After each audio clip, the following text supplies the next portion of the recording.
விஜயலட்சுமி அப்படின்னு சொன்னாலே 14 வருஷமா சீமானால பாதிக்கப்பட்டு இன்னும் ஒரு நியாயம் கிடைக்காம கதறிட்டு இருக்கிற பெண் அப்படின்றது தான் உலகத்துக்கே தெரியும் இல்லையா?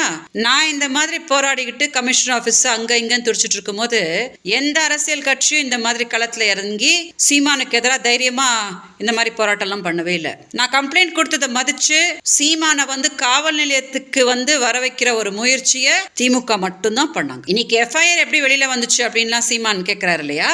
இதுக்கு முன்னாடி ஆட்சியில இருந்த அஇஅதிமுக கிட்ட போய் நான் கம்ப்ளைண்ட் கொடுத்த போது கமிஷனர் கிட்ட இப்படி கொடுத்துட்டு இப்படி வந்த ஒரு அரை மணி நேரத்துக்குள்ளே அந்த எஃப்ஐஆர் காப்பி வெளியில யூடியூப் சேனல்ல டெலிகாஸ்ட் ஆகி என்னைய கேலியும் கிண்டலுமா பண்ண போது இதே சீமான் எல்லாம் இந்த கேள்வி எல்லாம் கேட்கவே இல்லை. இன்னைக்கு பெங்களூர்ல விஜயலட்சுமி ரொம்ப சந்தோஷமா இருப்பாங்க, ஏன்னா சீமான் 50,000 ரூபாய் கொடுத்துட்டு இருப்பாரு அப்படின்னு யாரும் நினைக்க வேண்டாம். ஒரு மாசமா நான் ரொம்ப உடம்பு சரியாம இருக்கேன், ஒரு சர்ஜரி கூட பண்ண வேண்டிய ஒரு சூழ்நிலையில நான் இருக்கேன்.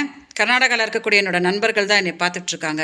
ஆனா எனக்கு இன்னைக்கு மனசு கேட்கல, என்னை மாதிரி மக்கள் யாரும் ஏமாற வேணாம் அப்படின்னு இந்த வீடியோ பேசிட்டு இருக்கிறேன். ஸோ என்னோட அனுபவத்துல ஒரு பெண் போய் கம்ப்ளைண்ட் கொடுத்தா கண்டிப்பா அந்த பெண்ணுக்கு நியாயம் வாங்கி கொடுக்கணும் அப்படின்னு முயற்சி பண்றது திமுக மட்டும்தான். ஒரு 4-5 நாளா தமிழ்நாடு அரசுக்கு எதிராக எல்லா அரசியல் கட்சிகளும் தமிழ்நாட்டில் ஒரு பெண்ணுக்கு நியாயம் கேட்டுட்டு உயிர் கொடுத்து தடையெல்லாம் மீறி போராடிட்டு இருக்காங்க. உண்மையிலே பாதிக்கப்பட்ட பெண்ணுக்காக தான் இவங்க எல்லாம் போராடிட்டு இருக்காங்க அப்படின்னா எல்லாருக்கும் என்னோட நன்றியை நான் தெரிவிச்சுக்கிறேன். ஏன்னா அது ரொம்ப நல்ல ஒரு விஷயம். ஆனா சின்னதா எனக்கு ஒரு சந்தேகம் என்ன அப்படின்னா, எந்த பெண் பாதிக்கப்பட்டாலும் நீங்க எல்லாம் போராடுவீங்களா, இல்ல திமுகவுக்கு எதிரான போராட்டம் அப்படின்னா தான் நீங்க எல்லாம் உயிர் கொடுத்து போராடுவீங்களா அப்படின்னு எனக்கு சின்னதா ஒரு சந்தேகம் வந்துச்சு. இன்னைக்கு இவங்க எல்லாம் எதுக்காக போராடிட்டு இருக்காங்க அப்படின்னு எனக்கு புரியல.